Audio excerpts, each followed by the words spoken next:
Hi, and welcome back to episode 4 of Monstrous. And today we are starting a new chapter, so I am very excited. We are going to be talking about vampires, specifically about Dracula. And I just want to give a little warning. This is going to get a little gory, a little violent, so if this photo freaks you out, or not photo, but picture freaks you out, you might want to turn it off now. But if, like me, it makes you want to hear more, then stick around. All right, so here we go. Dracula. You never want to anger authors, or they might put you in their next book as a blood-sucking vampire. The story of Dracula may be a fictional tale, but it was inspired by some very real people. Remember those creative kids who were cooped up writing ghost stories in the Frankenstein chapter? Well, that must have been one heck of a writing retreat, because not only did Mary Shelley, then Mary Godwin, begin to write Frankenstein at the get-together, but there was another author with a penchant for monster tales at the same party. He was Dr. John William Polidori, and he was the personal physician to Lord Byron. Unfortunately, the poet's and the doctor's egos clashed from the start. In his diary, Byron complained about the physician's vanity and youth, and it wasn't long before Byron fired poor Dr. Polidori. Luckily, the good doctor found revenge writing therapeutic, and indeed it is. Give it a try. In 1816, he wrote The Vampire, a Tale, about a charming aristocrat capable of seducing innocent women while also draining their last drop of blood. He modeled his fictional vampire after Lord Byron and made sure everyone knew about it. 3 years earlier, Lady Caroline Lamb had created a scandal by writing a tell-all novel about a bad boy named Lord Ruthven, who was based on her ex-boyfriend, none other than Lord Byron. Byron had his share of angry exes. What did Dr. Polidori name his vampire? Lord Ruthven, of course. After its release, The Vampire became the talk of Europe. Several vampire tales followed, but the one that truly captured the public's imagination was Dracula, written by Irish novelist Bram Stoker in 1897. While it is obvious Dr. Polidori was grinding axes instead of wooden stakes, scholars are still quibbling about what inspired Stoker's vampire. Stoker did leave research notes, and from those notes, we know he borrowed the name Dracula from a real-life prince of Wallachia, modern-day Romania, named Vlad Dracula, otherwise known as Vlad the Impaler, otherwise known as the guy in the scary picture from the start of this. Good old Vlad made shish kebab out of his enemies by running long stakes through them and then leaving them to the vultures. He was both feared and loved in his time. The name Dracula was typically given to rulers who were valiant, cunning, and a bit cruel. We know Stoker was aware of this fact because he wrote in his notes, using caps, Dracula in Wallachian language means devil. It can also mean dragons. Both the fictional Dracula and the real Dracula resided in castles, but that's really where the similarities end.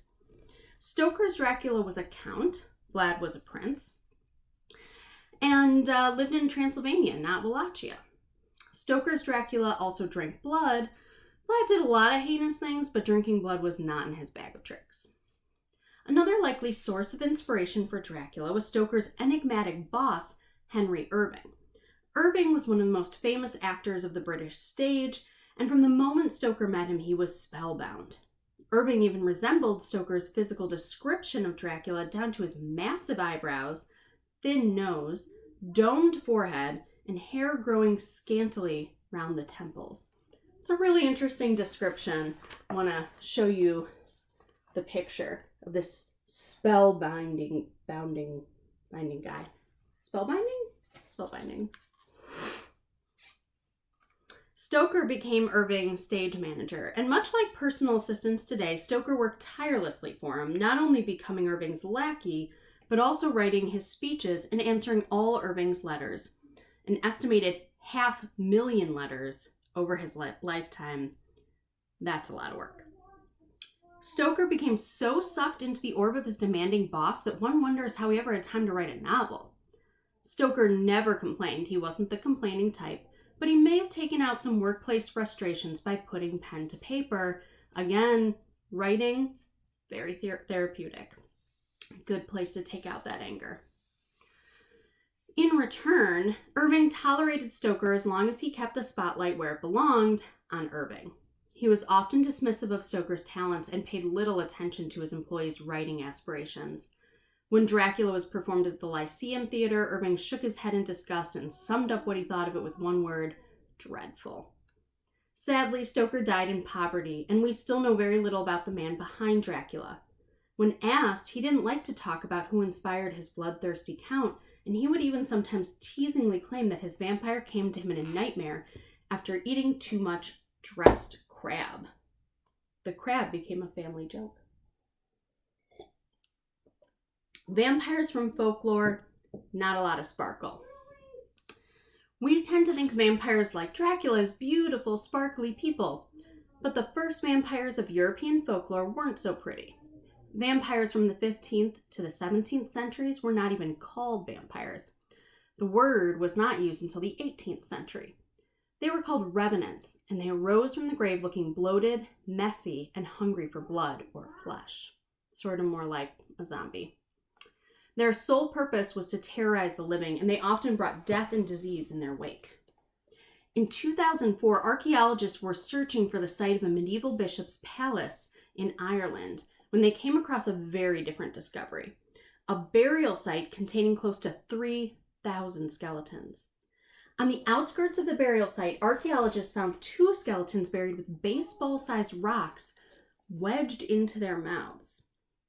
Even more puzzling, forensic pathologists determined the rocks were placed in their mouths after their deaths. Were the rocks shoved in their mouths to prevent them from feeding off the living? The skeletons were believed to be victims of the bubonic plague, an infectious disease that ravaged Europe, killing half the population in some areas. So many people died that it became difficult to bury the dead. Often villagers just dug shallow graves and dumped the bodies on top of one another, layer after layer. Feral dogs pawed the earth looking for fresh corpses, dragging off decrepit arms, legs, and feet into nearby villages. Can you imagine seeing your neighbor's dog with a random rotting leg in his mouth? These desperate times led to some very desperate measures to stop the spread of plague and to contain the vampires. Today, we know diseases are spread by bacteria and viruses, usually from person to person, and not from the undead coming back to feast on the living. European medieval folk didn't have science to battle these monsters, so they turned to superstitions and left some very strange clues on how to keep suspected vampires in their graves. Killing a vampire, medieval style. Let's check it out. So when archaeologists discover a burial containing skeletons treated as if they were dangerous, they call them deviant burials. Historians are still not sure if these graves contain suspected vampires or just criminals. What is certain is that the living feared the dead would escape. So, number one way to kill a vampire in medieval times. The vampire Grim Reaper. In 2009, in Dracula, Poland, skeletons were found with iron sickles across the necks. In folklore, iron was believed to keep vampires down. Wicked and weighed down. In the early 1900s in the Czech Republic, 14 skeletons were found with large boulders placed across the chests. The victims are believed to have all died in the 12th or 13th century, probably from a plague epidemic. Cross my heart and hope not to die. In the early 1990s, 3 boys were playing on a hillside in Connecticut when 2 skulls rolled down the hill after them. A gravesite was later discovered containing 29 skeletons from the mid-19th century. All the skeletons had a normal burial except one. A male skeleton with a decapitated head and leg bones arranged in the shape of a skull and crossbones. Researchers believe the bones were arranged to prevent him from escaping his grave. the vampire of Venice.